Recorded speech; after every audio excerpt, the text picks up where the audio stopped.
Certains passages de ce programme sont susceptibles de heurter la sensibilité des plus jeunes. Destruction de Paris, assassinat du pape ou catastrophe nucléaire. Découvrez les inquiétantes prophéties de Nostradamus, l'homme qui avait annoncé Hitler et Napoléon. Si tous les événements contenus dans son livre sont vrais, ce qui nous attend est effroyable. Des enfants ont-ils été sauvés par des anges lors d'une terrible prise d'otage? Retour sur le miracle de Coqueville ou l'incroyable histoire d'une intervention divine. Aucun des otages n'aurait dû s'en sortir vivant. Un Américain d'origine française était-il possédé par le diable? L'exorcisme de Maurice Thériault a révélé de terrifiants phénomènes surnaturels. Maurice Thériault aurait fait un pacte avec le diable. Voilà ce qui se raconte. En 1980, l'armée américaine a-t-elle escorté un engin extraterrestre dans le ciel du Texas? L'un des témoins s'appelle Betty Cash et ses blessures restent inexpliquées. Ce que le gouvernement aurait cherché à dissimuler ce soir-là, c'est bien la présence d'un engin spatial d'origine extraterrestre. 2 hommes sont-ils morts après avoir contacté des extraterrestres? On l'appelle l'affaire des masques de plomb. Et ce dossier agite le Brésil depuis 50 ans. Et certains pensent que leur mort serait la preuve qu'ils y sont parvenus.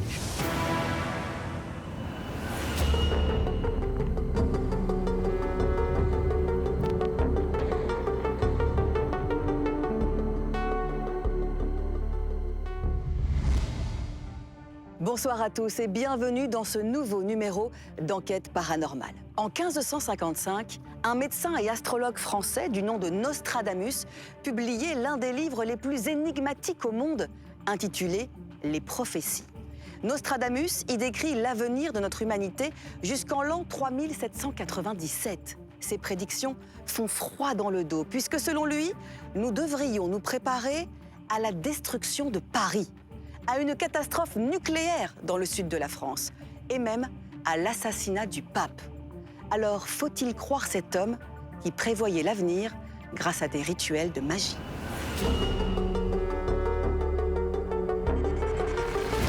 On les appelle les prophéties de Nostradamus. Et ces mystérieuses prédictions intriguent le monde entier depuis plus de 500 ans. Le livre de Nostradamus contiendrait l'histoire de toute l'humanité jusqu'en l'an 3797. Certains écrits sont d'une précision incroyable. Si tous les événements contenus dans son livre sont vrais, ce qui nous attend est effroyable. Pourquoi aujourd'hui encore accorde-t-on du crédit à ces étranges prophéties? Nostradamus aurait annoncé l'arrivée au pouvoir d'Hitler 400 ans avant que cela n'arrive. Certains écrits défient la logique. De nombreux scientifiques en sont convaincus, ce livre renfermerait un code mathématique caché. Quelles effrayantes révélations renferme ce livre au secret bien gardé? Ceux qui tentent de déchiffrer les écrits de Nostradamus l'affirment, on doit s'attendre au pire. Ce ne sera peut-être pas la fin du monde, mais en tous les cas, ça ressemble à la fin de notre monde. Plongé au cœur des énigmatiques prophéties de Nostradamus, le livre qui nous annonce l'Apocalypse.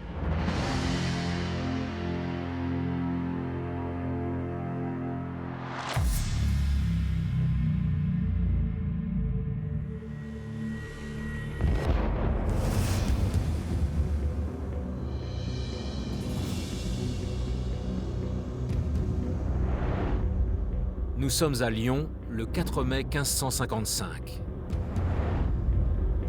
C'est dans cette ville que paraît pour la toute première fois un livre au langage ésotérique et qui, plus de 400 ans plus tard, est toujours l'un des ouvrages les plus mystérieux au monde jamais publiés.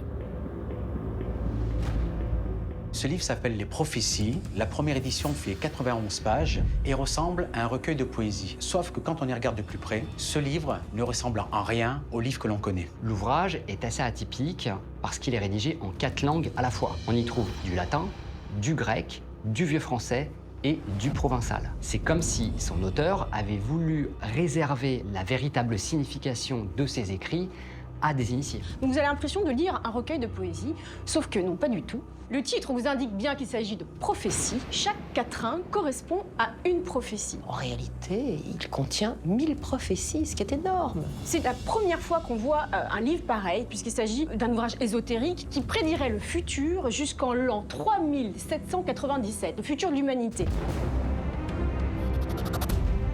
Ce livre, au contenu étrangement secret, a été écrit par Michel de Notre-Dame, surnommé Nostradamus, un personnage énigmatique à qui l'on prête de mystérieux pouvoirs. Nostradamus est né à Saint-Rémy-de-Provence en 1503. C'est un médecin et c'est également un apothicaire, donc le pharmacien de l'époque. C'est aussi un mystique et il est passionné d'astrologie. L'histoire le raconte qu'il serait un grand initié, capable de rentrer en contact avec des forces invisibles pour voir l'avenir. On dit qu'il pratiquait un rituel un peu étrange pour recevoir ces messages surnaturels.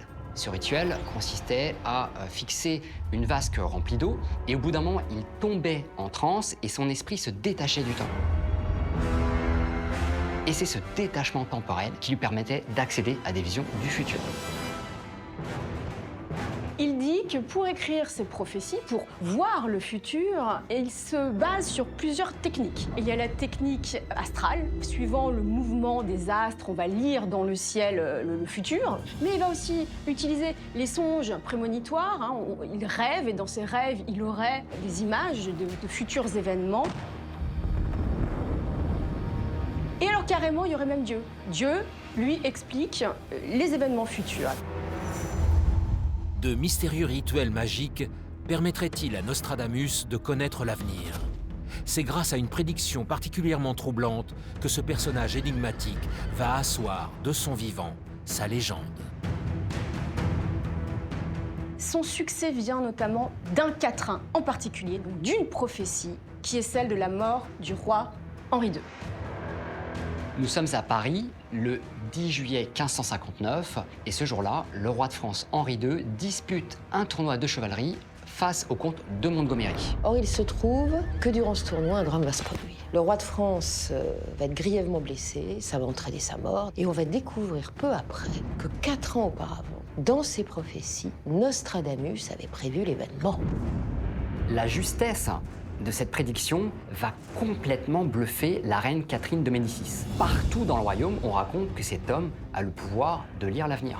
Et la reine Catherine de Médicis va faire de Nostradamus son astrologue attitré. Mais pas seulement, elle va aussi le nommer médecin et conseiller du nouveau roi, son fils Charles IX.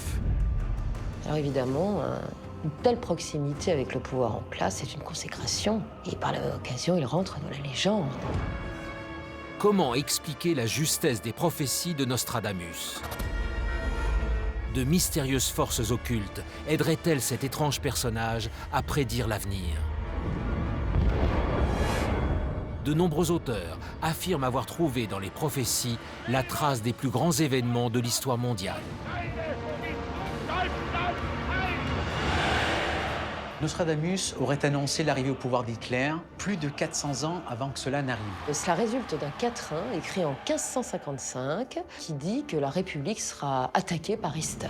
Et Easter et Hitler, c'est un peu la même consonance, il faut bien l'avouer. Il faut savoir également que Easter, c'était aussi le nom qu'on a donné à l'époque au fleuve le Danube. Bien entendu, on n'a jamais vu un fleuve attaquer une république, ça n'a aucun sens. Mais c'est une image. Et c'est ça la particularité avec Nostradamus. Dans ses écrits, tout est à double sens. Il faut savoir lire entre les lignes. On peut douter que certaines prophéties sont floues, mais de nombreux quatrains sont assez troublants. Dans un de ces quatrains, Nostradamus évoque un empereur venu de près de l'Italie, que l'on trouvera moins prince que boucher. Et dans celle qui suit, il précise que cet homme finira sa vie en exil. Et là, comment ne pas penser à Napoléon ? On est frappé par la justesse de cette prédiction, car Napoléon est né en Corse, donc proche de l'Italie, et terminera sa vie en exil. Et les batailles napoléoniennes étaient de véritables boucheries qui ont coûté la vie à près de 5 millions de personnes. Il se dit également qu'un quatrain aurait prédit les 2 bombes nucléaires qui seraient tombées sur Hiroshima et Nagasaki durant la Seconde Guerre mondiale. il évoque des feux tombant du ciel, au pays du soleil levant, semant la mort et la misère. Le seul pays qui, dans le monde, ait subi le feu nucléaire, eh bien, c'est le Japon. Le Japon, que l'on appelle par ailleurs le pays du soleil levant. Il y a quelque chose de très contemporain dans ses écrits, et ce qui est très curieux pour un homme du XVIe siècle. À l'époque, il aurait eu la vision de l'assassinat tragique d'un homme d'État depuis le toit d'un immeuble. Nostradamus semble étrangement décrire l'assassinat du président américain John Kennedy à Dallas en novembre 1963. Toutes ces prédictions contribuent à la légende de Nostradamus.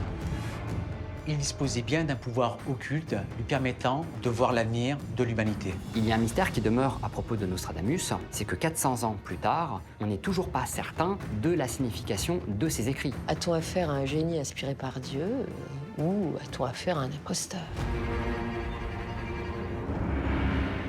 Quel secret le livre de Nostradamus renferme-t-il? Le mystérieux langage des prophéties est-il le fruit d'une supercherie? De nombreux scientifiques et experts du monde entier tentent encore aujourd'hui de résoudre cette incroyable énigme. Depuis la parution des prophéties en 1555 jusqu'à aujourd'hui, il y a à peu près 10 000 ouvrages qui sont parus d'exégètes qui nous expliquent, qui se proposent en tout cas d'expliquer les prophéties de Nostradamus. Ce livre contiendrait un code caché qui permettrait de déchiffrer et de découvrir le sens des prophéties. Cela signifie que le premier qui arrivera à décrypter le code sera en mesure de révéler au monde entier ce qui nous attend dans les années à venir, voire les prochains siècles. Beaucoup de scientifiques ont essayé de chercher un code. On sait que Nostradamus était un grand mathématicien. Il aurait carrément créé un nouveau langage pour brouiller les pistes. Nous sommes sous l'Inquisition, en pleine guerre de religion. L'Église voit d'un très mauvais œil les scientifiques et, a fortiori, les astrologues. Il y en a beaucoup qui affirment que si Nostradamus a fait en sorte de ne pas être très clair dans le sens de ses messages, c'était pour éviter d'être accusé de sorcellerie par l'Église. Mais cette théorie ne tient pas, car si on ne veut pas avoir de problème, on n'appelle pas son livre les prophéties. Les détracteurs de Nostradamus le suspectent d'avoir utilisé un langage codé pour tromper les gens.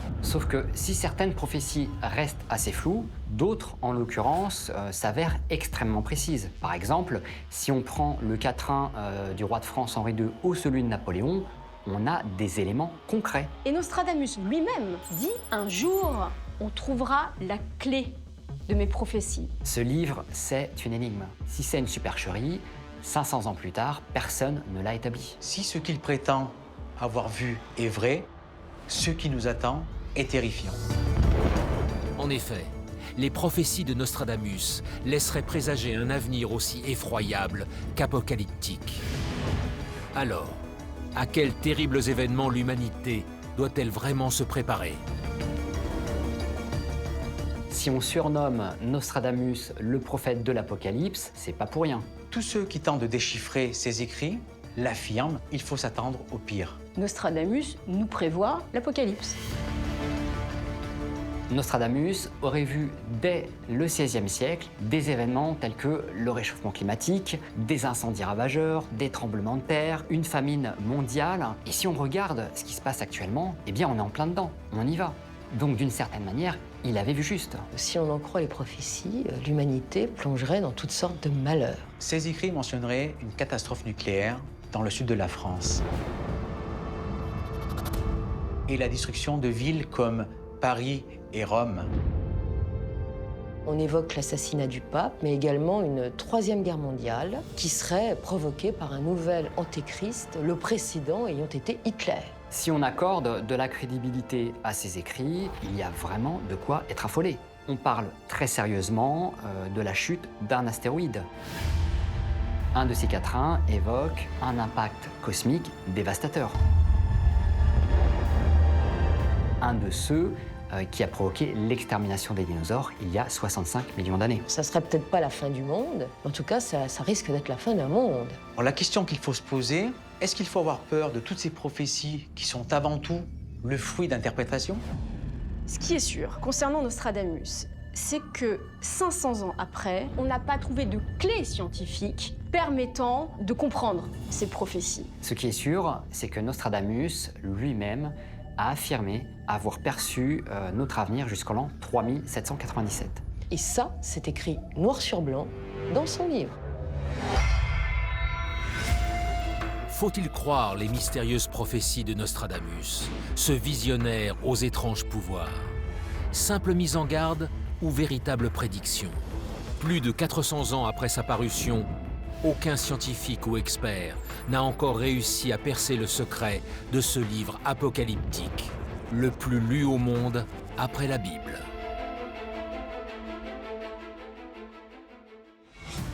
Croyez-vous en l'existence des anges? À cette question, les 136 élèves de l'école élémentaire de Cocqueville, aux États-Unis, répondent oui. Oui, sans hésiter. Il faut dire qu'en 1986, ces enfants ont miraculeusement survécu à une horrible prise d'otage dont aucun n'aurait dû sortir vivant. Aujourd'hui encore, tous l'affirment. S'ils sont en vie, c'est grâce à de mystérieux anges qui seraient apparus et les auraient protégés.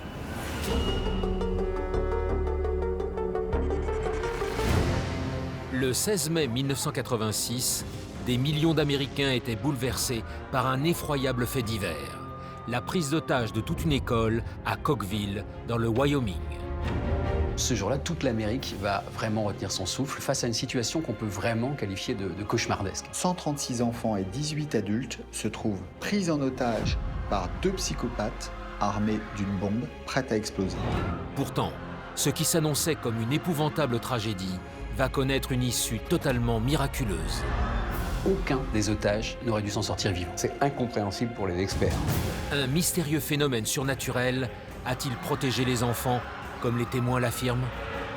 Les enfants racontent que des anges sont apparus dans cette salle de classe. Les enfants vont tous assister à une scène absolument incroyable, l'apparition d'une sorte de dame blanche qui serait une sorte d'ange gardien.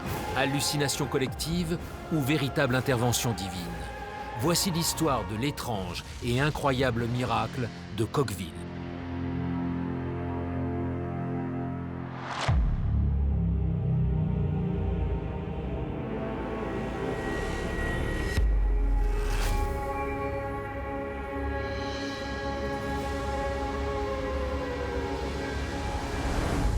Nous sommes dans le Wyoming, un État rural du nord-ouest américain.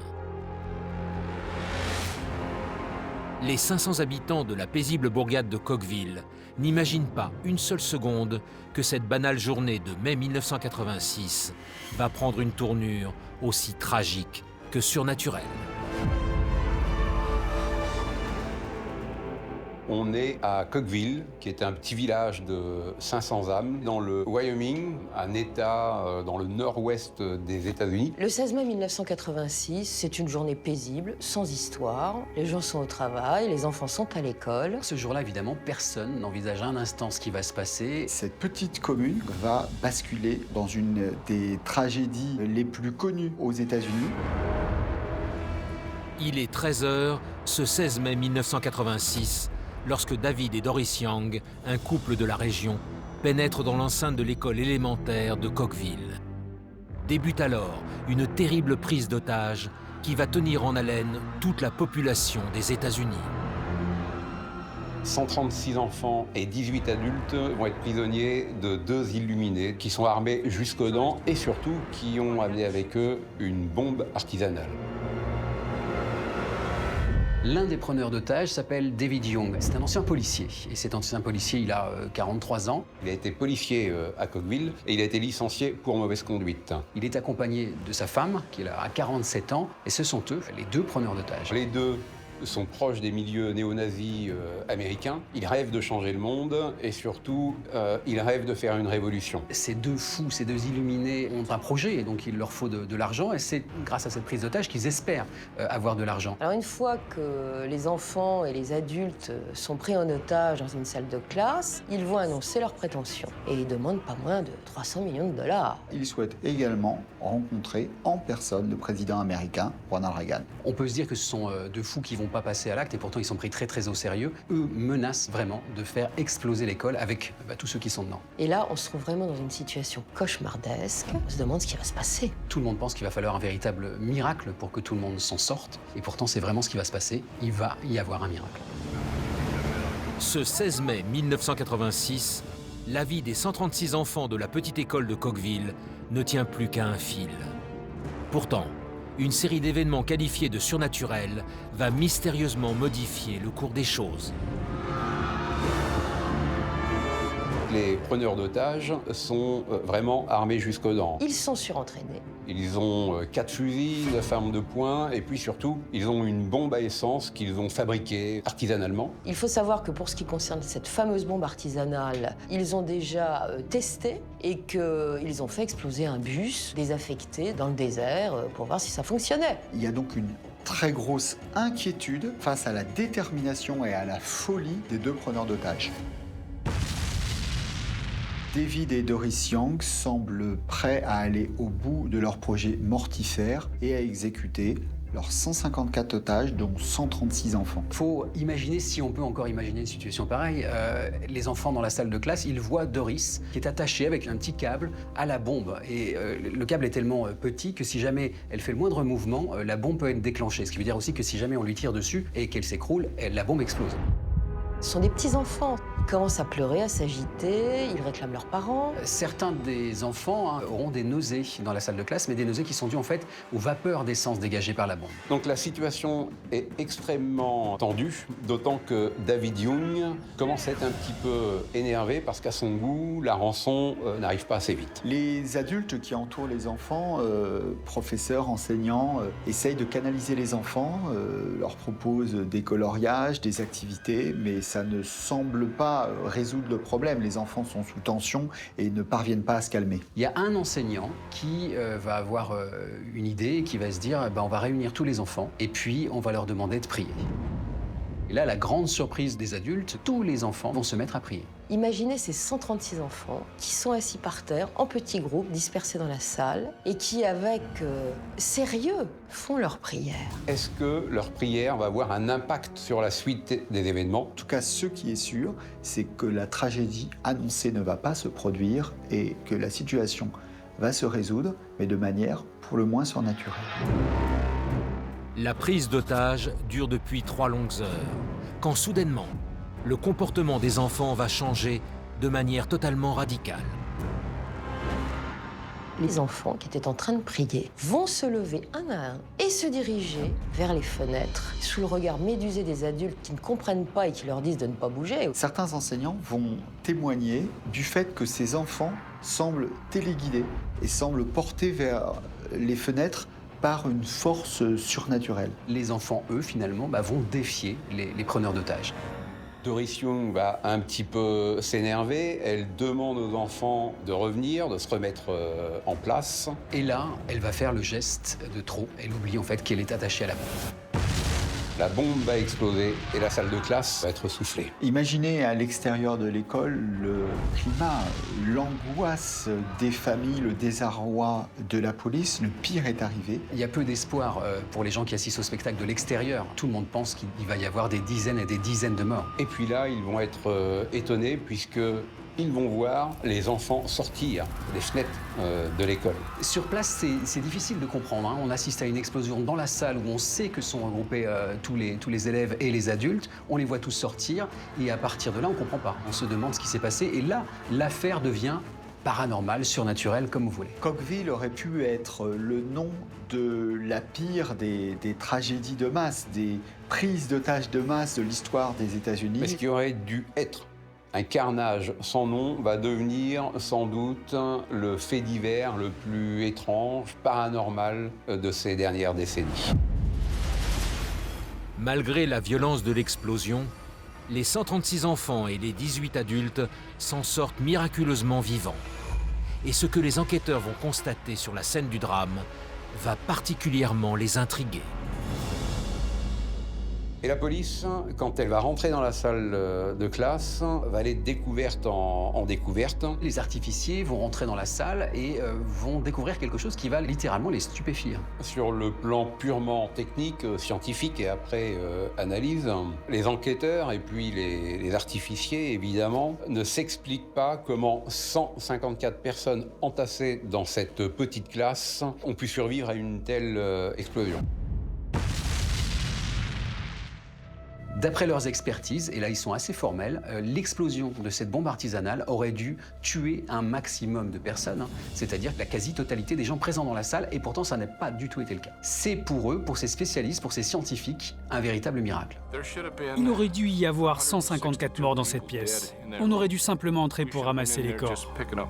Les experts, durant leur enquête, vont découvrir également que sur la bombe, des fils ont été coupés. Le problème, c'est de savoir qui les a coupés. Évidemment, ils vont interroger les enfants, les otages, et aucun d'entre eux n'a évidemment pris le risque de couper ces fils. Qui a coupé ces fils? Là, ça reste déjà un grand mystère. Ce qui aurait pu être une des plus grandes tragédies de l'histoire des États-Unis se termine miraculeusement bien. Sur les 154 otages, on va dénombrer quand même 79 blessés, dont un plus ou moins grave, un prof de musique qui aurait été blessé par balle. Mais miraculeusement, il s'en sort, et sans séquelles. Ce qui fait que sur la totalité des otages, tous ont survécu. C'est aussi ça qui est quand même assez étonnant dans cette affaire. Les deux seules victimes, eh bien, ça aurait été David Young et Doris Young. Doris Young est morte brûlée comme une véritable torche vivante, et David Young, eh bien, s'est suicidé.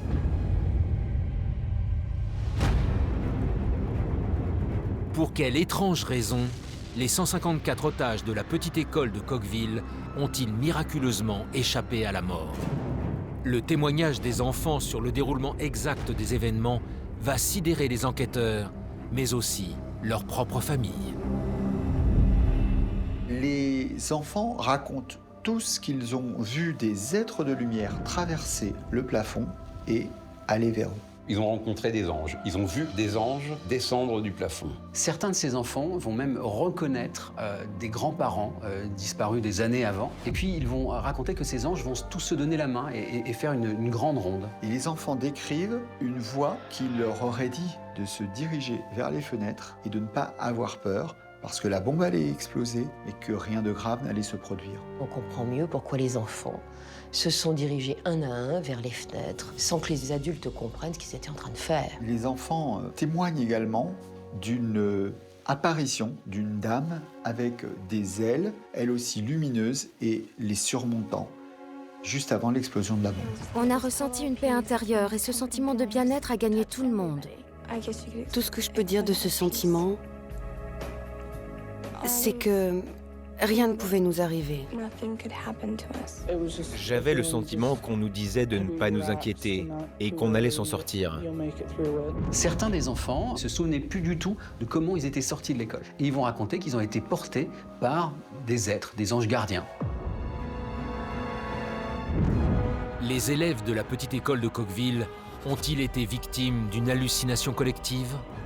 Une incroyable intervention divine les a-t-elle sauvés, comme les enfants l'affirment?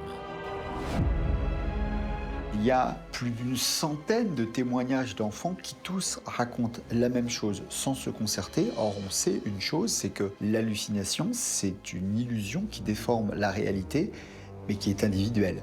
Il n'y a pas d'hallucination collective. Alors évidemment, les parents vont avoir du mal à croire à cette histoire d'ange. Ces enfants ne se sont pas concertés, ils ont raconté individuellement. Et les familles se rendent compte que leurs enfants ne mentent pas, ils disent la vérité.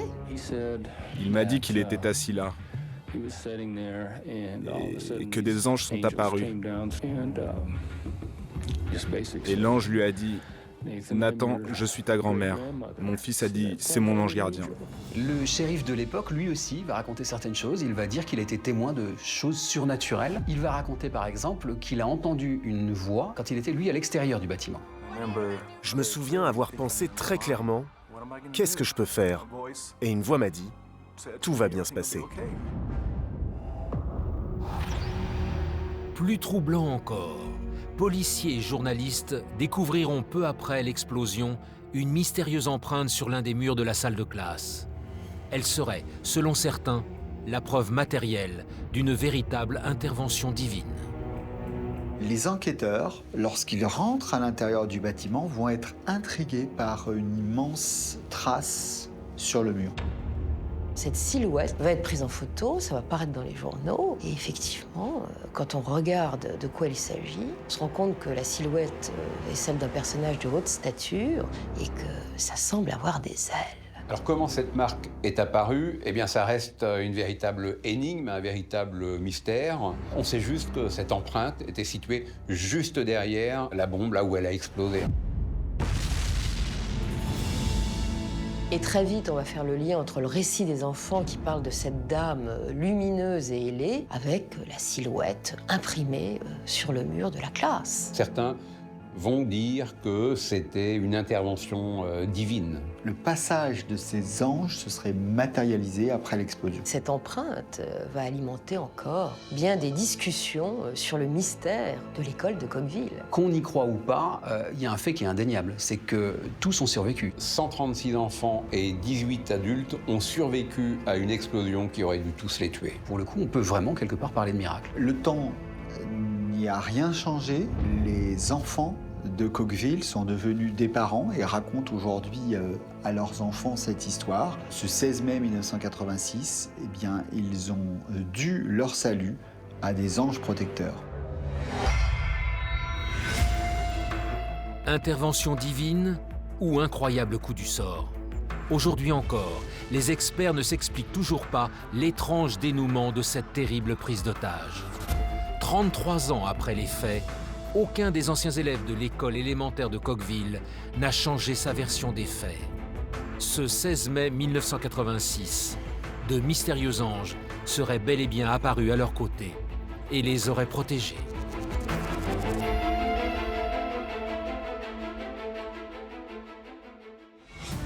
Il s'appelle Maurice Thériault. Cet Américain d'origine française était, selon ses proches, possédé par le diable. Le destin de cet homme, victime d'étranges forces surnaturelles, était tellement effrayant qu'en 1985, l'Église catholique de Boston a accepté de l'exorciser. L'une de ces séances d'exorcisme a été filmée et les images sont terrifiantes.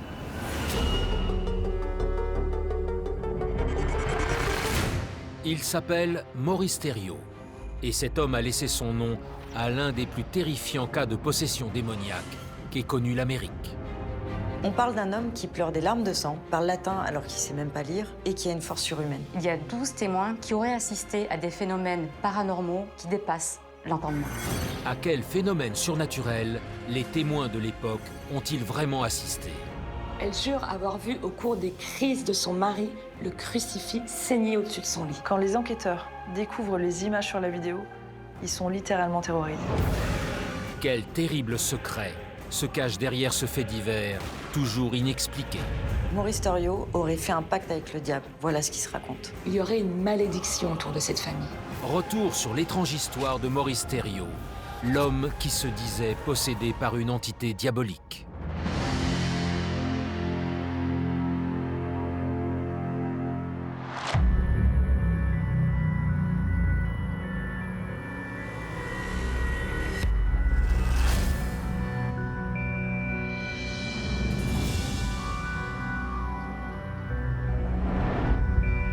Nous sommes le 3 novembre 1992 à Wesley, dans l'État du Massachusetts. Il est près de 23 heures, et cette nuit-là, les policiers du comté se rendent de toute urgence dans une propriété située au 59 Long Plain Road. La police va recevoir un appel des voisins d'une certaine Nancy Thériault, une agricultrice d'une 50aine d'années, et quand ils arrivent sur place, ils vont se rendre compte qu'elle vient tout juste d'échapper à une tentative de meurtre. Ils se rendent compte qu'elle est vraiment gravement blessée. Et là, Nancy explique que son mari a tenté de la tuer avant de se suicider lui-même. La première chose qui va intriguer la police, c'est le comportement étrangement calme de cette femme. Cette femme est grièvement blessée à un point où elle doit être amputée du bras. Son mari vient de se tirer une balle dans la tête. Et malgré tout, elle parle aux policiers avec un calme absolu. Pour les policiers, cette attitude cache quelque chose. Nancy Thériault va être prise en charge et va donc partir à l'hôpital. Et quelques jours plus tard, les enquêteurs vont revenir pour l'interroger à nouveau sur les circonstances précises de ce drame. Et ce qu'ils vont entendre de sa part dépasse l'entendement. Elle va expliquer aux policiers que son mari était possédé par le diable. Alors forcément, les policiers vont se demander si Nancy Thériault a bien toute sa tête. Pourtant, la police, quelques jours plus tard, va vraiment se rendre compte qu'elle n'a pas affaire à juste une simple affaire de violence conjugale, mais bien un fait divers paranormal. En effet, confrontée aux doutes des enquêteurs, Nancy Thériault décide de leur remettre quelques jours plus tard une vidéo pour le moins étrange. Le film d'une terrifiante séance d'exorcisme pratiquée 7 ans auparavant sur son mari. Quand les enquêteurs vont commencer à regarder cette vidéo, ils vont être complètement terrifiés. Ce que vont voir les policiers à ce moment-là sur la vidéo, c'est une séance d'exorcisme qui est pratiquée sur Maurice Thériault juste quelques années auparavant. Cette vidéo a été tournée en 1985 dans leur ancienne ferme à Warren. Ce qui est intéressant et ce qui va intéresser surtout les policiers, c'est que Nancy explique que la personne qui filme justement cette vidéo, c'est un policier du comté de Warren qui s'appelle Roger Coyle. Nancy Thériault, pour prouver sa bonne foi, va aussi donner le nom de 12 témoins qui ont assisté à l'exorcisme. Quelles terribles images les enquêteurs ont-ils découvert sur cette curieuse vidéo? Maurice Thériault était-il possédé par le diable, comme sa femme le prétend? L'étrange calvaire enduré par cet homme aurait commencé en 1957, dans l'État du Connecticut. On est en 1957, Maurice Thériault a 21 ans, décide de quitter le cocon familial et va commencer à vivre de petit boulot en petit boulot. C'est justement cette année-là qu'il va rencontrer Patricia O'Brien, avec qui il va se marier et avec qui aussi il va avoir 3 enfants. À cette époque, tout va bien. Patricia n'a aucune raison de s'imaginer qu'elle se serait mariée avec le diable en personne. Ça sera la toute première femme à le quitter et ce qu'elle va raconter après ça fait vraiment froid dans le dos. Patricia avait expliqué que Maurice avait des crises, qu'il était souvent tremblant et qu'après ces crises, justement, il se souvenait jamais de rien. Au départ, elle se dit que c'est des crises d'épilepsie. Mais à chaque fois que Maurice a ces crises, le crucifix au-dessus du lit se met à saigner. Face à ces phénomènes, cette femme décide de fuir cet homme et d'emmener ses enfants. Donc Maurice se retrouve jeune divorcé, mais assez rapidement, il va retrouver l'amour en la personne d'une certaine Tina. Ils vont se marier, mais Tina va être la deuxième femme à détaler parce qu'elle aussi va vivre des phénomènes paranormaux qui vont la terrifier. Tina raconte qu'un jour, alors que Maurice Thériault était au volant, il est pris d'une crise de tétanie et il lâche le volant. Tina, effrayée, va essayer de reprendre le véhicule en main, mais elle jurera qu'à ce moment-là, les commandes de la voiture répondaient à une force invisible. Elle ne pouvait pas le maîtriser, c'était quelque chose d'autre. Elle est persuadée, ce jour-là, que quelque chose avait pris les commandes de la voiture qui n'était pas Maurice ni elle. Et c'est cet événement qui va pousser Tina à fuir Maurice Thériault. Ce qui est très intéressant dans ce cas, c'est que nous avons 2 personnes qui ont été mariées avec ce Maurice, et ces 2 femmes vont toutes les 2 divorcer pour les mêmes raisons, alors qu'elles ne se connaissent pas et ne se sont a priori jamais croisées. Finalement, ces 2 femmes ont quitté Maurice à cause des phénomènes surnaturels. En 1979, après avoir déménagé dans l'État voisin du Massachusetts, Maurice Thériault y fait la connaissance de Nancy. Celle qui deviendra sa 3e épouse n'imagine pas une seule seconde l'étrange cauchemar qui l'attend. Au début de leur relation, tout est idyllique. C'est une jolie famille recomposée. Toute la famille s'installe dans une petite ferme à Warren. Elle avait déjà 2 filles. Derrière, ils vont avoir 2 autres enfants. Et ils vivent une vie d'agriculteur absolument simple et sans histoire. Sauf qu'un jour, on ne sait pas pourquoi, tout va basculer. Maurice Thériault va être rattrapé par ses anciens démons et toute la vie de cette famille va basculer dans le cauchemar. Au cours de l'année 1982, Nancy Thériault va découvrir avec effroi que son paisible mari semble être la proie d'inquiétants phénomènes paranormaux. Nancy raconte qu'alors que son mari est aimé de tout le monde à Warren, tout le monde sait que c'est quelqu'un de gentil, tout doucement, son attitude, elle va changer et Maurice va devenir quelqu'un de violent. Il va rentrer dans des colères noires en un claquement de doigts. Forcément, Nancy, elle va penser tout de suite à une maladie. Mais Nancy va vite se rendre compte que le mal dont il souffre n'est pas rationnel. Nancy Thériault va raconter que son mari, par exemple, pleure des larmes de sang. Ensuite, il va y avoir des plaies qui vont apparaître sur son visage. Mais encore plus effrayant, des croix qui apparaissent dans le dos. Lorsqu'il est pris de ces crises, les objets autour de Maurice se mettent à voler et viennent le frapper. Là, évidemment, le quotidien de Nancy est devenu un vrai cauchemar. En 1982, un événement va particulièrement accélérer ces phénomènes. Il se trouve que Maxime Thériault, le père de Maurice, un homme violent, alcoolique, va tuer sa femme et se suicider juste après. À ce moment-là, c'est difficile de parler d'une coïncidence. Il y en a beaucoup, en tout cas, qui parlent une malédiction. Il se trouve que son père était violent avec lui, aurait même abusé de lui, et du coup, pour se défaire de cette emprise, il aurait eu recours à des forces occultes. Maurice Thériault aurait fait un pacte avec le diable. Voilà ce qui se raconte. Maurice Thériault a-t-il ouvert la porte à de mystérieuses forces invisibles? À Warren, alors que les habitants s'interrogent, des témoignages troublants commencent à circuler. Certains voisins jurent avoir vu Maurice Thériault à 2 endroits au même moment. Et ça, matériellement, c'est complètement impossible. Ce qui est troublant, c'est qu'apparemment ce phénomène va se reproduire à plusieurs reprises d'après les témoignages. Il y a plusieurs témoins qui décrivent ce que l'on peut appeler un don d'ubiquité. Ça va commencer à effrayer les gens parce que c'est tout simplement une caractéristique d'une possession démoniaque. Alors que Maurice Thériault est quelqu'un dont tout le monde apprécie la gentillesse, la courtoisie, et ben là on va commencer à avoir peur de ce monsieur. Nancy Thériault, persuadée que son mari est bel et bien possédé par des forces démoniaques, décide de demander l'aide de l'Église catholique.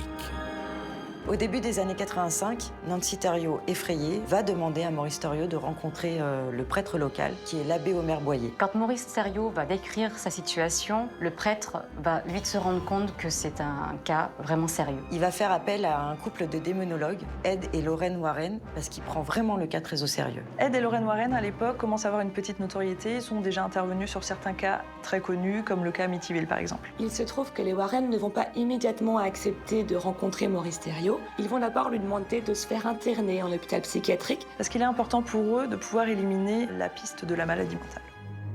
En février 1985, Maurice Thériault entre de son plein gré dans une unité psychiatrique de la région. Mais 1 mois plus tard, les médecins s'avouent totalement dépassés par ce cas aussi étrange qu'inédit.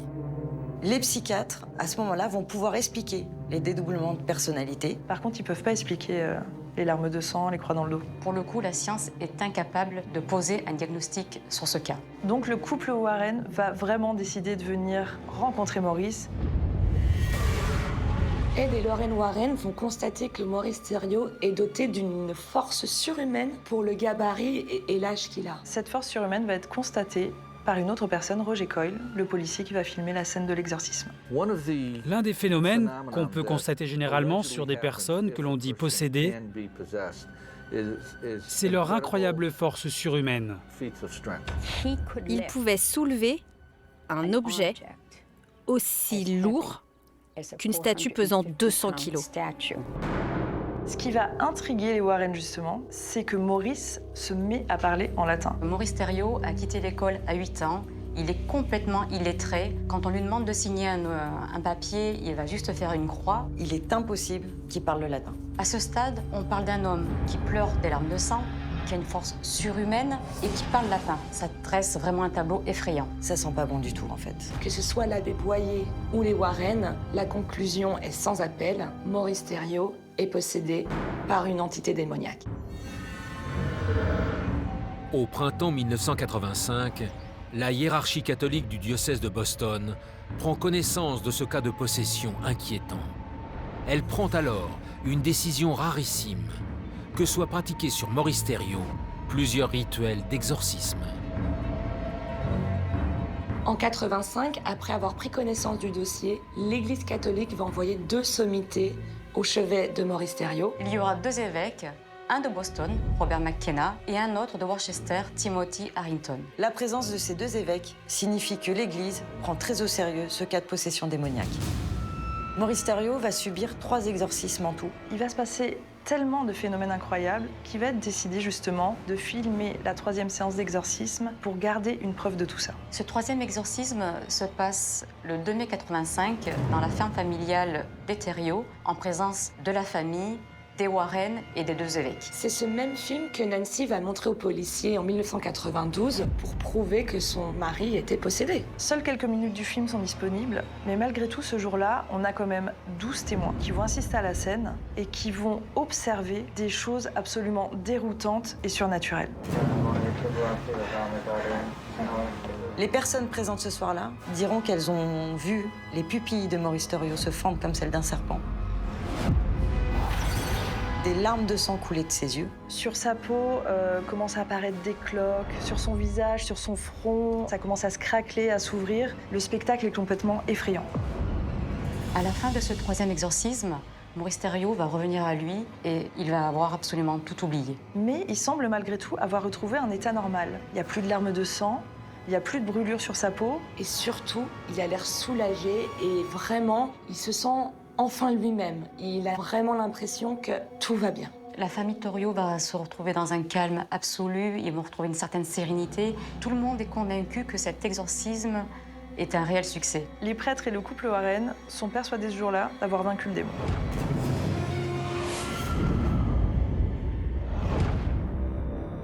Sept ans après ces terribles événements, alors que le couple pense avoir enfin tourné la page, Maurice et Nancy Thériault vont devoir se rendre à l'évidence. Le cauchemar est loin d'être terminé. On est en 1992, la famille a voulu mettre de la distance avec son ancienne vie. Ils ont déménagé à Waverly, qui se trouve à 80 km de leur ancienne ferme. Ce couple va retrouver une certaine sérénité, ils sont heureux, ils deviennent même grands-parents. Maurice Thériault est un papy gâteau, il va s'occuper de ses petits-enfants, il est heureux comme tout se passe pour le mieux du monde. Le couple pense vraiment en avoir fini avec toute cette histoire. Pourtant, du jour au lendemain, tout va basculer. Nancy Thériault raconte qu'elle va se retrouver 7 ans en arrière. Elle va retrouver un mari agressif, violent, avec ce même air maléfique. Pour son époux, c'est la goutte d'eau. Après 20 ans de calvaire, elle décide de le quitter.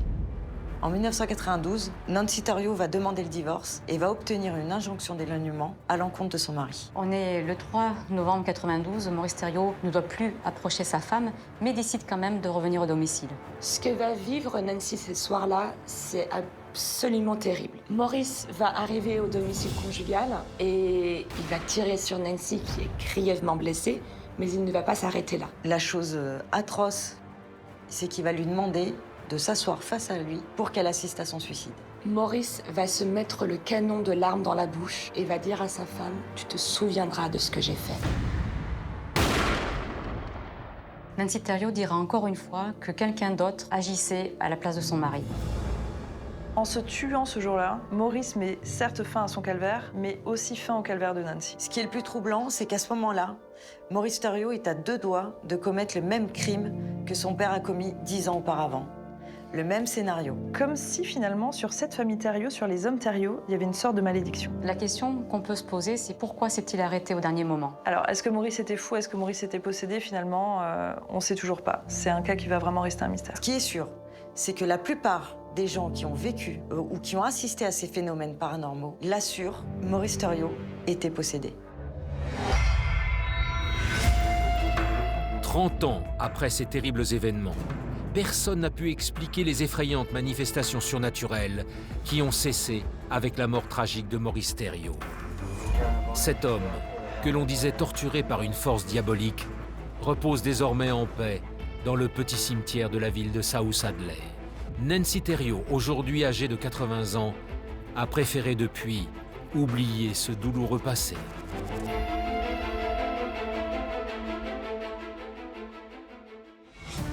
En 1981, une femme prénommée Betty Cash est admise aux urgences de l'hôpital de Houston aux États-Unis. Les médecins découvrent avec horreur que leur patiente a été exposée à de très fortes doses de radiation, à tel point que Betty Cash est non seulement brûlée, mais également aveugle. La jeune femme raconte aux médecins l'expérience effrayante qu'elle aurait subie quelques jours auparavant. Une rencontre sur une petite route de la région avec un mystérieux ovni.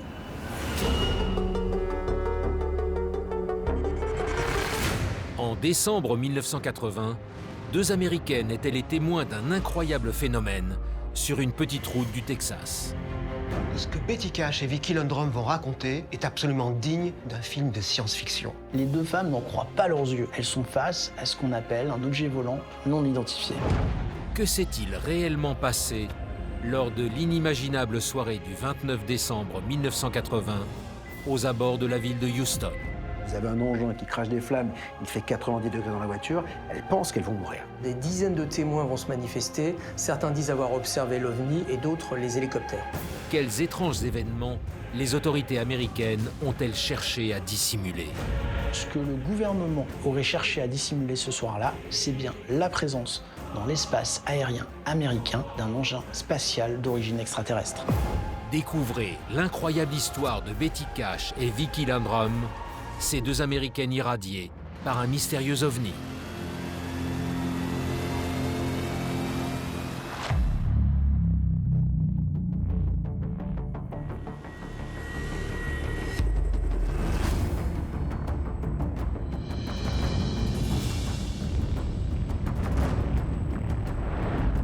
Nous sommes le 3 janvier 1981, à Houston, au Texas. Ce jour-là, aux urgences de l'hôpital Jefferson Davis, une patiente du nom de Betty Cash est admise dans un état particulièrement inquiétant.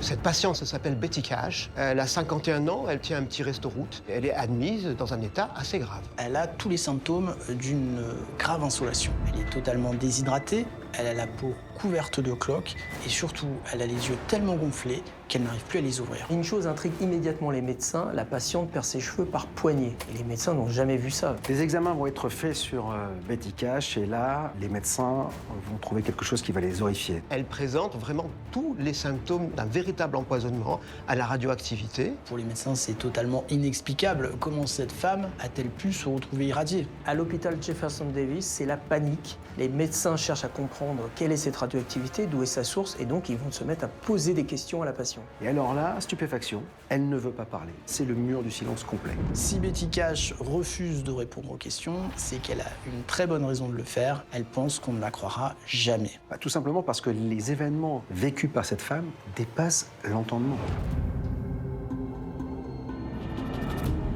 De quels étranges événements Betty Cash refuse-t-elle de parler? Que s'est-il vraiment passé 3 jours avant son admission aux urgences? Cette incroyable histoire débute le 29 décembre 1980, près de New Caney, une petite ville de la banlieue de Houston. Nous sommes le 29 décembre 1980. Betty Cash est au volant de sa voiture. Il est 21h et elle revient d'une soirée. Alors Betty Cash n'est pas seule, hein. Elle est avec une amie qui s'appelle Vicky Landrum, qui a 57 ans, qui est serveuse dans un restaurant, et avec le petit-fils de Vicky qui s'appelle Colby, qui a 7 ans. Ce 29 décembre, il fait nuit noire lorsque Betty Cash s'engage avec sa voiture sur la route 1485, une toute petite route en direction d'un endroit qui s'appelle Pineywood. C'est une route déserte, peu fréquentée. Les deux femmes sont surprises parce que Colby, en se penchant par la fenêtre, leur dit « Regardez, il y a une drôle de lumière qui est au-dessus des arbres. » Les deux femmes, bien sûr, vont regarder ce que montre le petit garçon. Comme elles ne sont pas très loin de l'aéroport de Houston, elles pensent d'abord à un avion en phase d'atterrissage. Donc elles ne s'affolent pas plus que ça, elles pensent que c'est un avion. Que signifie la présence de cette étrange lumière observée ce soir-là sur cette route déserte? Les 3 occupants de la voiture l'ignorent encore, mais ils vont assister à un étrange et curieux phénomène. Betty Cash, Vicky Landrum et Colby vont raconter qu'alors qu'ils s'engagent sur cette petite route 1485, ils vont apercevoir à 30 mètres environ de leur véhicule un objet volant en forme de losange. C'est un engin qui mesure 20 mètres à peu près de hauteur, qui est plus grand que les châteaux d'eau qu'on voit au bord de la route. Vicky dira qu'il est comme en aluminium terne, et surtout, on voit des flammes terribles qu'il crache par intermittence par sa base. Face à cette observation, elles sont sidérées. Tout le monde dans la voiture est sidéré. Betty Cash et Vicky Landrum racontent que subitement, l'objet va descendre à 5 mètres du sol en leur barrant littéralement la route. Betty Cash a juste le temps de freiner, de piler, avant de passer sous ces grandes flammes que libère cet objet incroyable. Et surtout, la voiture ne répond plus, comme si le moteur avait été coupé. Comme si l'objet volant interférait avec le système électrique de la voiture. Intriguées par le mystérieux engin auquel elles font face, Betty Cash et Vicky Landrum décident de sortir du véhicule. Cette soirée du 29 décembre 1980 va alors prendre une tournure totalement surnaturelle. Ce qu'elles vont raconter par la suite, on a la sensation de regarder un film hollywoodien. C'est-à-dire que c'est de la pure science-fiction. Une fois à l'extérieur de leur véhicule, les deux femmes ont constaté que la température extérieure s'est mise à grimper, mais d'une manière vertigineuse. Vicky, qui est sortie, est absolument incommodée par cette chaleur qui est insoutenable. Elle veut rentrer dans la voiture et en fait, elle va se brûler parce que la poignée est en fait pratiquement incandescente. Elle sera obligée d'utiliser sa veste en cuir pour pouvoir ouvrir sa portière et se mettre à l'abri. Et à l'intérieur de la voiture, c'est encore pire. Lorsque Vicky Landrum pose sa main sur le tableau de bord, le plastique est littéralement en train de fondre. Alors on peut imaginer la terreur de Betty Cash, de Vicky Landrum et du petit Colby qui hurlent de terreur parce qu'elles pensent à ce moment-là qu'elles vont mourir carbonisées. Les témoins vont rester tétanisés pendant quelques minutes à l'intérieur de la voiture et puis soudainement, l'objet va cracher des flammes, reprendre de l'altitude et repartir vers Dayton. Et une chose curieuse, dès que cet objet en forme de losange quitte cette zone, la voiture se remet à fonctionner tout à fait normalement. De quel étrange phénomène ces deux Américaines et ce garçon de 7 ans ont-ils été les témoins? Alors que tous reprennent la route encore choqués, un autre spectacle, tout aussi incompréhensible, va les terrifier. Betty Cash et Vicky Landrum ont repris la route, mais ils sont dans un état de sidération. Et tout d'un coup, elles vont s'apercevoir que l'affaire n'est pas terminée. Une fois que le losange s'est éloigné, les deux femmes sidérées vont d'un seul coup apercevoir dans le ciel une vingtaine d'hélicoptères noirs qui semblent escorter cet objet. Et ces hélicoptères balaient la zone de leurs projecteurs allumés. Betty Cash et Vicky Landrum n'y connaissent pas grand-chose, il fait nuit noire, mais elles se rendent vite compte que ces hélicoptères ne sont pas des engins de tourisme, mais des engins militaires. Imaginez juste la scène à l'instant. Il y a une vingtaine d'hélicoptères, tout phare allumé, qui vont en formation dans la même direction. C'est pas un spectacle commun. Et les deux femmes expliqueront qu'elles ont eu la sensation que ces hélicoptères escortaient l'objet en forme de losange, mais à distance. À ce stade-là, Betty Cash et Vicky Landrum ne comprennent plus rien, mais tout ce qu'elles veulent, de toute façon, c'est retourner chez elles et être tranquilles. Que s'est-il passé dans le ciel du Texas lors de l'étrange nuit du 29 décembre 1980? Seule certitude, cette mystérieuse rencontre va avoir sur les trois témoins de lourdes et terribles conséquences. Lorsque Betty Cash, Vicky Landrum et Colby arrivent chez eux, ils pensent en avoir fini avec cette soirée cauchemardesque, mais c'est loin d'être terminé. Parce que quelques heures à peine, elles vont commencer à développer des symptômes terribles et étranges. Dans les symptômes que l'on peut noter, il y a des vomissements, il y a des rougeurs, il y a des nausées, comme s'il y avait une insolation. Vicky Landrum va perdre tous ses ongles. Colby, lui aussi, va perdre une partie de ses cheveux et il a les yeux qui brûlent, ses paupières sont très enflées. Et il va faire des cauchemars récurrents d'ailleurs pendant toutes les semaines à venir. Des trois, c'est quand même Betty Cash qui est la plus touchée. Il faut savoir que quand elle arrive à l'hôpital, elle est quasiment mourante, c'est-à-dire qu'elle ne voit plus rien, elle est à l'article de la mort. Au final, les trois témoins vont subir des tests, ils sont tous les trois irradiés, ils sont malades et ce calvaire va durer pendant plusieurs semaines. D'où vient cet étrange objet volant non identifié dont les rayons semblent avoir irradié les trois témoins? L'enquête menée par Betty Cash et Vicky Landrum pour éclaircir ce mystère va donner lieu à la plus incroyable affaire d'OVNI jamais portée devant la justice américaine. En février 81, leur état de santé s'améliore un tout petit peu. Et là, on se met à leur place. Les deux femmes s'interrogent. Elles veulent savoir. Donc, elles vont commencer à mener leur enquête. Pour elles, c'est l'armée américaine qui serait derrière tout ça. Elles vont avoir une déduction assez simple. Qui peut faire voler 20 hélicoptères de type militaire à part l'armée? Ces femmes ont l'impression que l'objet volant était probablement un prototype et qu'elles ont assisté à un vol top secret.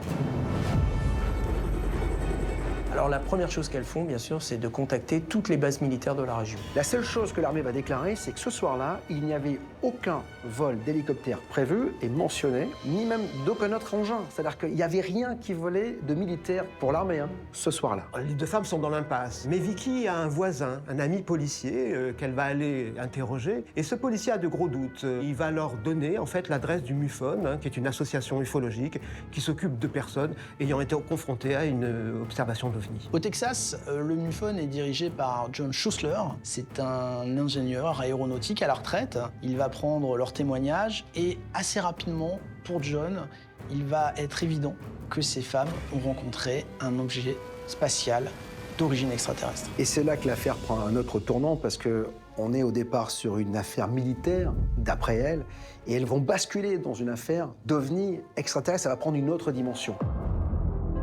Betty Cash et Vicki Landrum ont-elles vécu sur cette petite route du Texas une impensable rencontre avec un vaisseau d'origine extraterrestre? Cette théorie, a priori incroyable, va pourtant être accréditée par de troublants témoignages. John Schussler, le directeur du MUFON au Texas, va enquêter pour savoir si d'autres personnes ont aperçu quelque chose dans le ciel du Texas ce 29 décembre 1980. Des dizaines d'habitants de la région vont témoigner avoir non seulement vu l'objet volant non identifié, mais également les hélicoptères qui semblaient l'accompagner. L'un des témoins s'appelle Jerry McDonald et c'est un ouvrier de 24 ans. Cet homme raconte que ce soir-là, il était chez lui lorsqu'il a entendu un grondement. Il est sorti dans son jardin et là, il a vu dans le ciel un objet volant en forme de losange qui semblait cracher des éclairs par intermittence.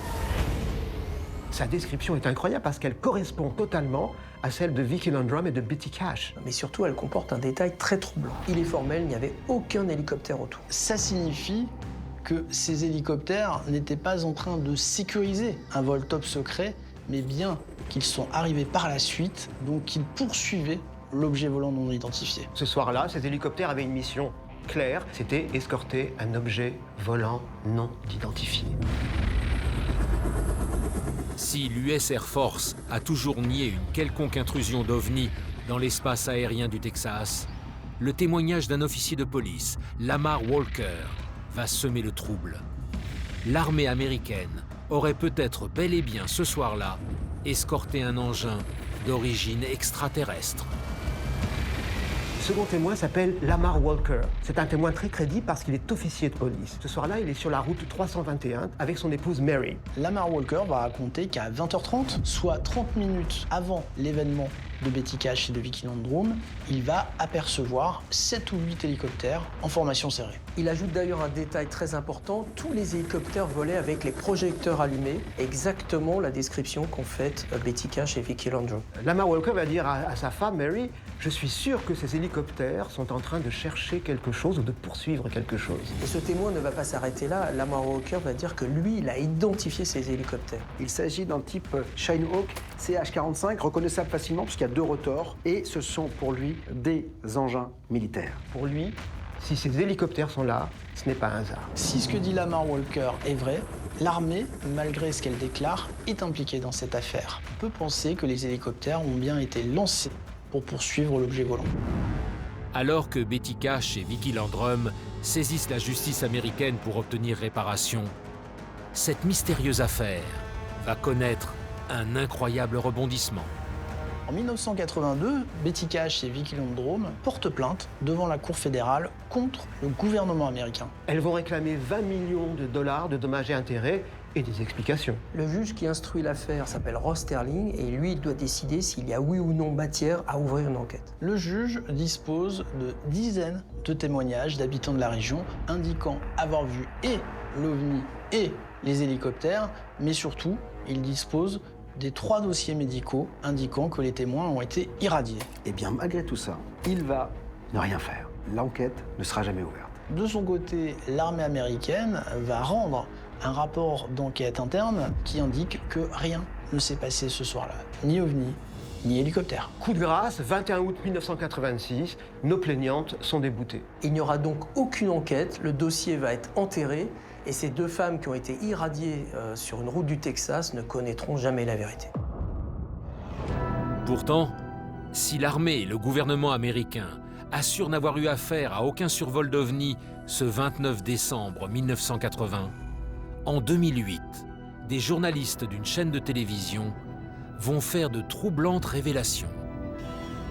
L'Amérique se prend de passion pour l'affaire Cash Landrum. Et en 2008, des journalistes vont réouvrir et réenquêter l'affaire. Ces journalistes vont ressortir, vont déterrer un très vieux témoignage, celui d'un habitant de New Caney, qui lui dira que, à l'endroit où Betty Cash et Vicki Landrum ont observé cet engin, il a vu aussi quelque chose. Il raconte que quelques jours après l'événement, il roulait sur cette fameuse route 1485 de nuit, et là, à l'endroit même, la route était barrée. Ce qui va étonner le témoin, c'est qu'il va voir de plus près ses travaux et il s'aperçoit que les ouvriers goudronnent la route. Sauf qu'on est en pleine nuit, il n'y a pas d'éclairage, il a la sensation qu'on veut cacher ce que les ouvriers font. La question qu'on peut logiquement se poser, c'est que est-ce que cet ovni aurait laissé des traces au sol et que là, on a tenté de les enlever, de les effacer?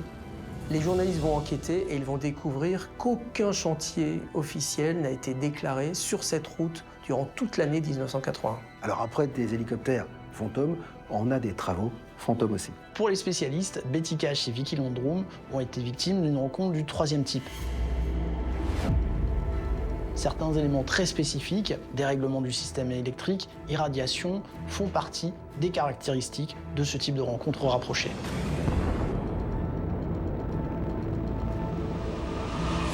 Il reste de nombreuses zones d'ombre sur cette histoire, mais il y a quand même quelque chose qui nous laisse songeurs. Si des hélicoptères de l'armée ont bien escorté un vaisseau extraterrestre, que s'est-il passé ensuite?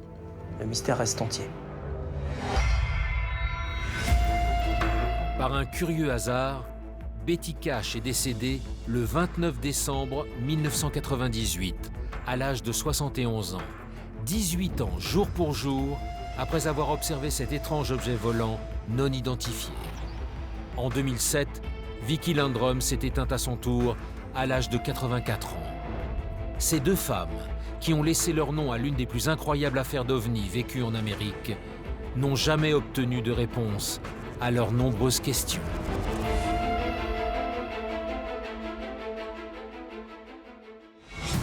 En 1966, au Brésil, deux hommes sont retrouvés morts au sommet d'une colline avec posés sur leur visage d'étranges masques de plomb.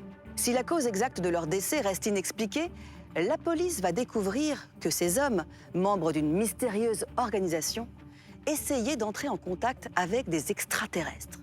Coïncidence ou non, ce jour-là, plusieurs témoins vont révéler avoir vu des ovnis survoler cette fameuse colline.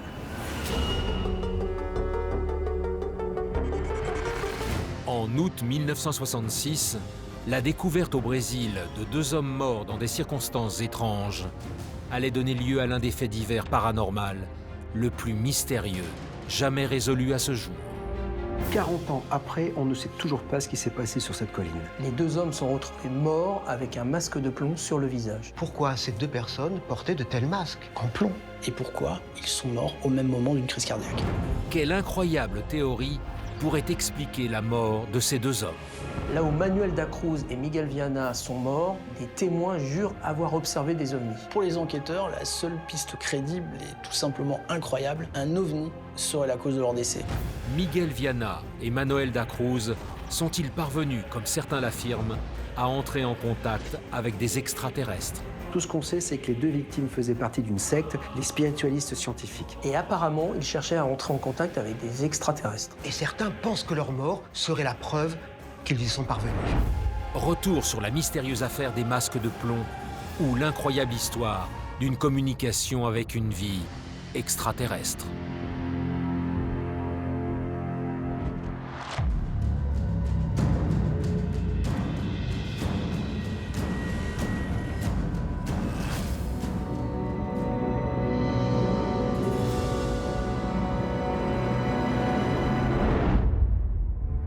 Nous sommes au Brésil, le 20 août 1966, dans la petite ville de Niterói, une commune proche de Rio de Janeiro.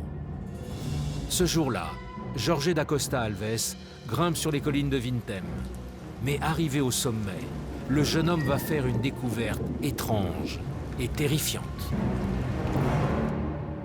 Niterói, c'est une petite ville bordée de collines à l'est de Rio de Janeiro. Ce jour-là, le 20 août 1966, un jeune garçon, Jorge da Costa Alves, est sur les hauteurs et fait du cerf-volant. Et ce jour de août 66, ce jeune homme s'en souviendra toute sa vie. Le jeune homme est attiré très vite par une odeur nauséabonde, c'est-à-dire qu'il ne sait pas ce que c'est, il n'arrive pas à l'identifier, mais il va suivre, il est curieux, il va suivre cette odeur. Sous un petit arbre, au milieu des bosquets, ils découvrent 2 corps en état très avancé de putréfaction. Le jeune homme était évidemment terrifié par cette vision, mais il ne se laisse pas décontenancer. Et là, il prend la bonne décision. Il dévale la colline à toute allure et il se rue vers le premier poste de police. Les policiers décident d'aller enquêter, mais ils ne s'attendent pas à découvrir une affaire terrible qui sera le feuilleton le plus incroyable qu'a connu le Brésil. Au petit matin du 21 août 1966, les secours prévenus par Jorge da Costa Alves parviennent à rejoindre le sommet de ces collines difficilement accessibles. Arrivés sur place, ces hommes vont faire face à une situation pour le moins énigmatique. Pompiers et policiers remarquent immédiatement que la scène est anormale. La première chose que vont observer les policiers, c'est la position des 2 cadavres. Ils sont allongés, côte à côte, les bras le long du corps, comme s'ils étaient là pour observer le ciel. Les 2 hommes portent le même imperméable, le même ciré jaune. Et encore plus surprenant, ils portent des costumes de ville, des costumes qui sont peu appropriés pour une balade et une randonnée sur une colline. Fait encore plus curieux, les policiers remarquent qu'ils portent une espèce de masque. On dirait des lunettes, mais en y regardant de plus près, les policiers se rendent compte que ce sont des masques de plomb. Première question, pourquoi ces 2 personnes portaient de tels masques en plomb? Cette scène, la disposition des corps, ces masques en plomb extrêmement étranges, tout ceci confère à cette histoire une dimension vraiment fantastique et on a vraiment l'impression déjà de plonger dans la science-fiction. Sur eux, les policiers trouvent également leurs papiers d'identité. Il s'agit de Manuel da Cruz et de Miguel Viana. Ils ont 32 et 34 ans, ils sont techniciens en électronique, mariés et pères de famille. Les policiers vont découvrir que ces 2 personnes sont originaires de Campos, une ville qui se situe à 300 km de Niterói. Donc ces 2 pères de famille sont bien loin de chez eux. Qu'est-ce que ces 2 pères de famille font au sommet d'une colline à 300 km de chez eux? On peut quand même se poser la question. Les policiers vont également trouver un petit carnet. Un carnet qu'ils ne vont pas réussir à déchiffrer parce qu'il y a des annotations indéchiffrables, comme si c'était un code secret. Cet élément, les policiers vont le mettre de côté, mais on va voir plus tard que ça aura une importance particulière. À ce stade de l'enquête, on est incapable de dire de quoi ces 2 personnes sont mortes. Il n'y a pas visiblement de traces de lutte, il n'y a pas de traces d'alcool ou de drogue à côté des cadavres. Donc on se pose vraiment la question, de quoi sont morts ces 2 personnages? Et ce que l'autopsie va révéler est encore plus mystérieux, car il semblerait que ces 2 hommes sont morts d'une crise cardiaque au même moment. Comment ces 2 hommes, jeunes et en bonne santé, ont-ils pu mourir d'une crise cardiaque au même moment? C'est pratiquement impossible. Face à tous ces mystères, la police est un peu perplexe, hein. Mais c'est rien par rapport à ce qu'elle va découvrir par la suite et les mystères auxquels elle va être confrontée. Comment expliquer cette étrange découverte? Alors que la police interroge le voisinage, des témoins vont leur fournir des éléments aussi étranges qu'inexplicables. L'enquête va être prise en charge par un enquêteur de la région qui s'appelle José Venancio de Betancourt. Et lors de son enquête de voisinage, il va faire face à un témoignage plus que troublant. Ce témoignage, il vient d'une mère de famille qui dira que le 17 août, vers 19h, elle va voir dans le ciel, alors qu'elle est en train d'étendre son linge, quelque chose d'assez particulier. Cette personne va décrire aux policiers un objet de forme ronde qui crachait des étincelles. Cette chose se serait immobilisée au sommet de la colline de Vintem, et puis tout à coup, elle a redécollé. Dans un premier temps, bien sûr, la police ne va pas vraiment donner de corps à ce témoignage, sauf qu'un autre témoignage va corroborer celui-ci. Cette dame s'appelle Gracinda da Sousa. Elle va expliquer aux policiers que ce jour-là, du 17 août, elle était en voiture avec ses 3 enfants. Et soudain, sa petite fille qui s'appelle Denise a tendu le doigt vers le ciel en lui disant « Maman, regarde, il y a une chose étrange au-dessus de la colline. » Elle raconte qu'en tournant la tête vers la colline, elle a vu un objet dans le ciel, un objet orange, fluorescent, en forme de dragée. Elle va préciser aux policiers que cet objet qui lançait des éclairs partout, d'un seul coup a lancé un rayon très bleu sur la colline et a disparu en un éclair. Senora da Sousa dira que la scène a duré à peu près 3-4 minutes, mais elle n'en est pas certaine. C'est pour ça que ce jour-là, elle va même se tourner vers ses enfants en disant « Mais est-ce que vous voyez ce que je vois ?» pour être certaine qu'elle n'était pas victime d'hallucinations. Évidemment, la police trouve tout ceci très étrange. Elle décide d'interroger séparément la mère et les enfants, et elle ne trouve aucune contradiction dans leur témoignage. Ce qui est troublant, c'est que ces 2 femmes ne se connaissent pas. Elles n'ont donc pas pu se concerter, mais elles décrivent pourtant la même chose. Elles ont fait exactement la même observation. Le 17 août, en début de soirée, elles ont aperçu un ovni au-dessus de la colline de Vinten. Et fait encore plus troublant, certains témoins déclarent avoir aperçu Manuel et Miguel gravir la colline ce 17 août. La police se pose obligatoirement la question. Les événements sont-ils liés? La mort des deux hommes et l'observation d'un objet volant non identifié par ces deux femmes. Que s'est-il passé en haut de cette étrange colline le soir du 17 août 1966? Quel est le lien entre ces deux hommes et les témoignages d'observation d'OVNI? La nouvelle dimension que prend cette affaire étrange oblige les enquêteurs à tenir compte d'éléments troublants qui, jusque-là, leur avaient paru sans importance. José de Bettencourt se demande dans quelle affaire il est tombé. Et il est obligé tout de même de suivre la piste des ovnis parce qu'il n'y a rien d'autre, il n'y a pas d'autre piste viable pour l'instant. C'est ce qui va l'amener à s'intéresser à un élément qui, jusque-là, avait été mis de côté. Le fameux petit carnet retrouvé près du corps des deux victimes, sur lesquels étaient griffonnées des formules mathématiques incompréhensibles. Et encore plus étrange dans ce carnet, on a trouvé des notes qui ressemblent à une marche à suivre, une sorte de mode d'emploi. À 16h30, se trouver au point désigné. À 18h30, avaler les capsules avec une orange. Et une fois leur effet en cours, se cacher les yeux avec un masque de plomb. Ça ressemble à des instructions, mais alors qui leur a donné ces instructions?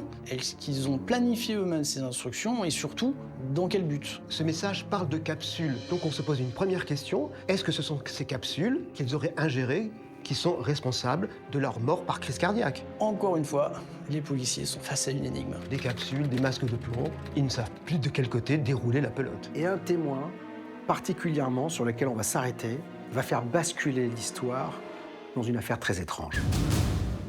Nous sommes le 27 août 1966, 10 jours après la macabre découverte de la colline de Vintem.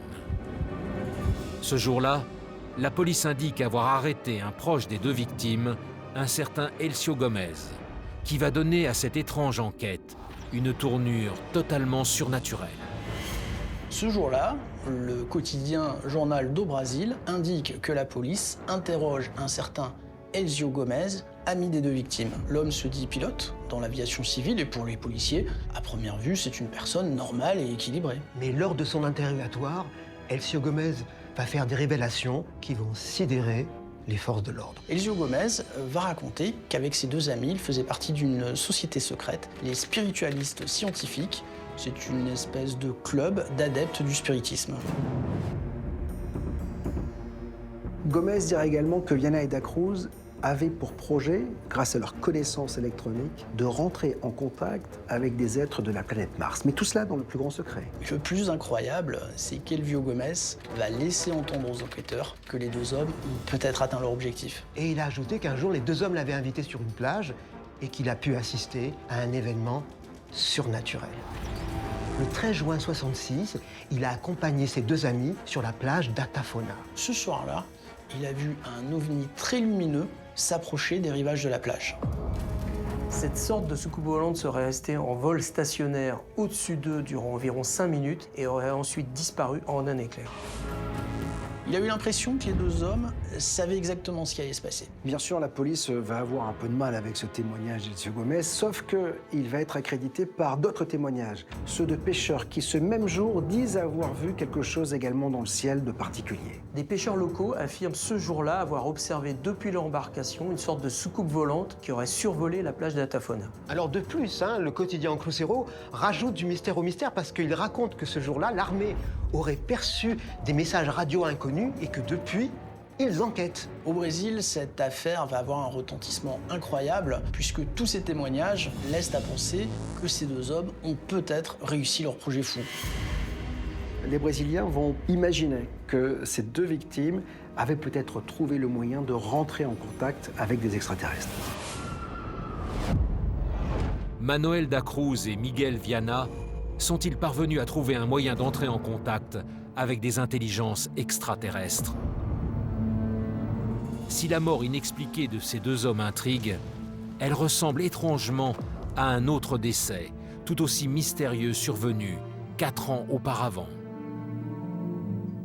Il faut bien comprendre que cette affaire passionne le Brésil. Donc la presse de l'époque va se mettre à enquêter à son tour et les journalistes vont sortir des archives une vieille histoire tout aussi mystérieuse. Cet article va laisser entendre que Viana et Da Cruz n'ont pas été les premiers à tenter de rentrer en contact avec les extraterrestres. On apprend que le journal Folha de Sao Paulo avait édité le 31 août 62 un article rapportant des faits totalement similaires à ce qui s'était passé sur la colline de Vintém. L'article raconte qu'on a retrouvé un homme mort sur la colline de Cruzeiro, près de Neves. Le corps retrouvé ce jour-là est celui d'un technicien de télévision qui visiblement lui aussi s'y connaissait en électronique. On ne sait pas de quoi cet homme est mort, mais ce qui est incroyable, c'est qu'il a le même profil que les deux victimes. Et détail très troublant, cet homme portait comme nos deux victimes un masque de plomb. Même s'il y a 4 ans d'écart entre les deux affaires, on est en droit de se poser la question, qu'est-ce qui les relie et pourquoi tous ces cadavres portaient ces masques de plomb? Avaient-ils trouvé un moyen, grâce à leur connaissance, de communiquer avec une forme de vie extraterrestre? Pour certains, leur mort serait la preuve qu'ils auraient peut-être réussi. Alors aujourd'hui encore, le mystère reste entier. On ne sait pas de quoi ces hommes sont morts, on ne sait pas pourquoi ils portaient un masque de plomb. À ce jour, l'affaire n'est toujours pas résolue, le dossier a été classé. Malgré tout, les Brésiliens sont persuadés qu'ils ont été les témoins d'un des plus grands mystères de tous les temps.